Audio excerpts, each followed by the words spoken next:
Hey guys, what's going on? It's Fragat Century. This morning we got a new trailer for the game Star Wars Squadrons that will be coming out this fall.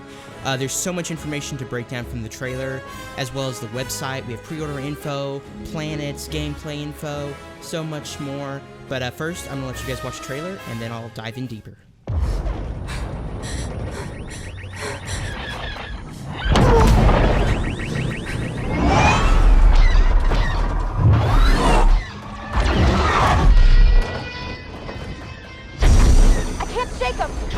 Giving engines full power!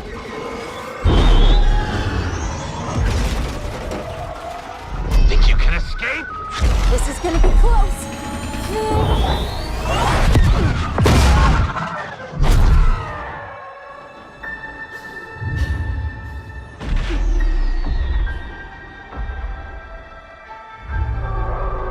Pilots. You are the Empire's strength. We do not accept defeat. Remember why we fly. For hope. For the new Republic. Vengeance will be ours.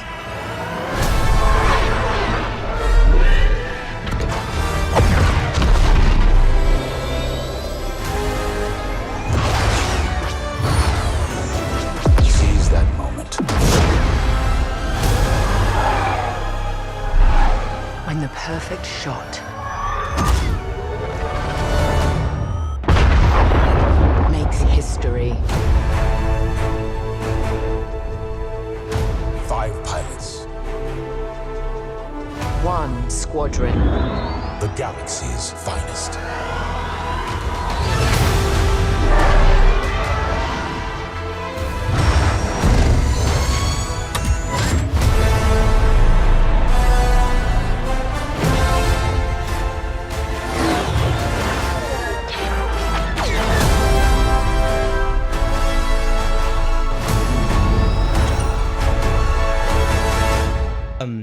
Like I said, so much info to break down from this trailer.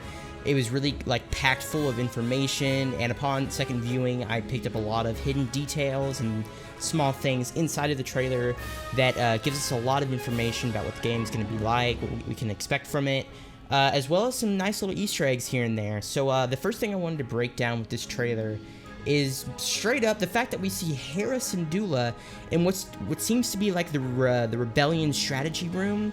That is Hera on the right. She's wearing her orange jumpsuit and she's got her goggles, of course.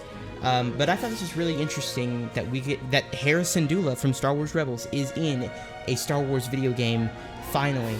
I really enjoyed her character in Star Wars Rebels, and I'm very happy to see her brought into this game. Another interesting thing about this image is this Rebel looks like a dreadnought on the left here.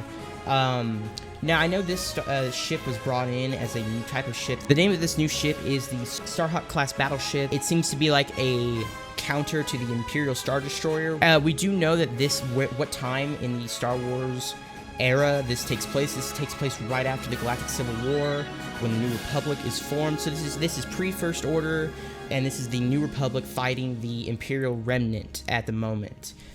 So very exciting news for that. I'm excited that they're going to the Galactic Civil War and they're fleshing that out. They seem to have a lot of information and a lot of gameplay for that era. I'd love to see more, eras added, like the prequel era, as maybe DLC, free DLC, or DLC in itself. We don't have any information on DLC. I'll get to that when we talk about pre-orders. We do have a lot of information about that, but we're going to move on.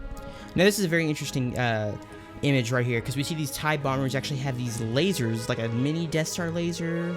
I don't think it's as powerful as that, of course, but mini lasers. We've never seen this on a TIE bomber before that I know of. This is very interesting. Also, at the bottom of the screen, you can see that the UI is indicating that they're targeting a Corvette, which is a nice little touch. And on the right, you have what looks like a shield display, maybe, of the health of the bomber itself. So that's a nice touch as well. In the middle, maybe it looks like weapon counter, maybe a certain number of bombs and missiles you have at your disposal. Now, this is a stretch, and it's a really big stretch, I might think this is Wedge. I don't know if this is Wedge. He's kind of got that, like, you know, aftershave look. He kind of looks like Wedge. This is a stretch, though. It may not be Wedge, and I may just be overthinking this. Now, this is interesting. This is what I believe the inside of the Rebel X-Wing cockpit is going to look like inside of the game. It reminds me a lot of the Rogue Squadron cockpit when you go first person in, like, Rogue Squadron 2. On the left, you have a radar that marks your friendlies and your enemies. In the middle, you have what I believe are, like, the power-up, maybe. The power-ups are the abilities that your ship has. And on the right, you have what seems to be a health indicator with a shield indicator, I assume, as well. It looks like all these Rebel pilots are engaging the Star Destroyer. We have information about what the gameplay is going to be like, and I'm going to get to that right now as we move on to the website that gives us more info. So upon moving on to the website, we are greeted with a huge display of the artwork, which I assume is going to be the cover art of the game, Star Wars Squadrons, giving us information that the game is coming out this year, October 2nd, 2020. There's no information on a beta, but I'm going to assume that there is going to be one, maybe, possibly. We'll just have to wait and see when we get more information from the gameplay event, which I'll move on to now. So on the Star Wars Squadrons website, we're given details that there will be a gameplay reveal at EA Play Live, June 18th at 4 p.m., which I will be breaking down live on my channel on June 18th, so make sure to set a reminder. I'll be posting information on my Discord, Twitter, and community tab for this channel, so that way everybody is aware that I will be streaming this and breaking down the trailer live, as well as making a video about it. So the next set of info we're greeted with on the website, before we dive into pre-orders and other details, is the description of the game. It reads as follows: master the art of starfighter combat in the authentic piloting experience, Star Wars Squadrons. Buckle up, feel the adrenaline of first-person multiplayer space dogfights alongside your squadron, and learn what it means to be a pilot in a thrilling Star Wars single-player story. So we now know that the game is going to be a first-person only starfighter-type space combat simulation game. We do know that the campaign from the trailer, if we look at the trailer once more, that the game is going to be going, I believe, back and forth between the campaigns, possibly. I don't know if they're going to go this route or not, having both perspectives around a similar story, but we'll just have to wait and see. It looks like we're going to have a campaign like that, where we're going to go back and forth between each side. I wouldn't be surprised if we did. Let's continue. Looking at the website some more, we get some artwork of the official game. We see here an Imperial briefing room with the pilots observing their commander. The next image we see is a group of pilots walking in the hangar bay away from their starfighters. The next image after that shows off the Imperial hangar, which what I expect it to look like in the game. We have all the starfighter classes, the fighter, the interceptor, the bomber, and the what I assume is going to be like a transport ship or a multi-cruise ship, something like that. The next set of images we're met with are the Rebel images. First, we see a group of Rebel pilots. One of them is a Trandoshan, and one of them is another alien species. I'm not familiar with the name of it. But I want to say this basically confirms customization of your pilot, since they showed a Trandoshan, which is really interesting because I don't recall any Trandoshan Rebellion pilots. But this is very cool that we can customize our pilots, which was one of the biggest things I was asking for when I was discussing this game and what expectations I had for it. The next image here shows a Rebel hangar aboard, I believe, the Starhawk class frigate. We see a Y-wing, an X-wing, an A-wing, and a U-wing, once again following the trend of the Imperial ships having a fighter, interceptor, a bomber, and I want to say a transport type class ship. So before we move on to more details, here we just see an image from the trailer of the pilots going towards a Star Destroyer. But moving on to the website, we get a description of the gameplay Competing itself. In intense 5v5 dogfights, unite with your squadron to tip the scales in monumental fleet battles and take off in a thrilling Star Wars single-player story. Immerse yourself in the pilot's seat completely with the option to play the entirety of the campaign in VR, as well as having cross-play support for PC and PlayStation 4, which is huge because the fact that this game has crossplay just makes the community for it grow even more and doesn't isolate communities like the PC community from the console community. I know that's sort of an issue with Battlefront 2 right now. Like when I try to record a video, it's hard to find lobbies, but this is very good news that this game is going to have a very large community. So the next description we have on the website says, Master Legendary Starfighters. Take full control of different starfighter classes from both the New Republic and Imperial fleets, such as the X-Wing and the TIE Fighter. Modify your ship, divert the power between its systems, and destroy your opponents in strategic space dogfights. That's very, very interesting that we're going to be able to take control of our systems, maybe boost power to shields and engines or weapons, and you have to maybe manage that power between your ship and what you're trying to do with your ship in the game. Another thing I want to touch on this image is this planet. It looks like Coruscant. I'm not sure if it is, but we'll have to see. It might be a new planet.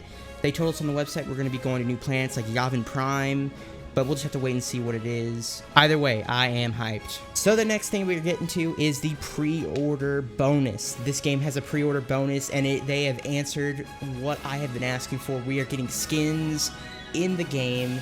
I assume you can buy them in the game as well, but you do get these for pre-ordering. You get the New Republic Recruit flight suit and its skin set that comes with it for each of its starships, as well as the Imperial Ace flight suit with its skins as well. In addition to this, another pre-order bonus is decals for the New Republic and the Imperial Starfighters, which is something I was asking for. You get a New Republic decal logo and an Imperial decal logo. I'm hoping we're going to get more decals like this in the game. I assume we will, but this is a very, very, very good sign that we're getting skins and decals for your ships that help allow players to customize it more, which is a big thing I asked for. Moving on, we get to the pre-order screen itself. So it looks like, once again, as stated earlier, the game's coming out on October 2nd. For Origin, Steam, and the consoles as well. No confirmation of the new consoles, but I'm going to assume that they'll add it to the new consoles eventually. A very good sign here is we do not see a digital deluxe edition. We don't see anything about a Super Throwdown Collector's Deluxe edition. I would have liked a Collector's edition, you know, just for like a cool helmet or something like that. But I think the thing that a lot of players are rejoicing about is the fact that there is no DLC. There's not a deluxe edition thing that gets you in-game skins or whatever. So yeah, what are my thoughts about the game? I'm freaking excited about it. I'm excited to see it. I'm excited to see gameplay. Like I said before, we're going to be streaming here at 4 p.m. Pacific on June 18th, breaking down the gameplay, seeing what we can find, and we're just going to talk about Star Wars. So if you're new to the channel, please consider subscribing. If you're excited for this game now, let me know in the comments below. And yeah, I got more videos on the way, guys. There are some videos that I want to make explaining my thoughts on the game, as well as analyzing some more information on the website. So if you are new, consider subscribing. Those will be out very soon. Thank you so much for supporting the channel, and I'll see you in the next one. I am the Senate. Do it now, do it.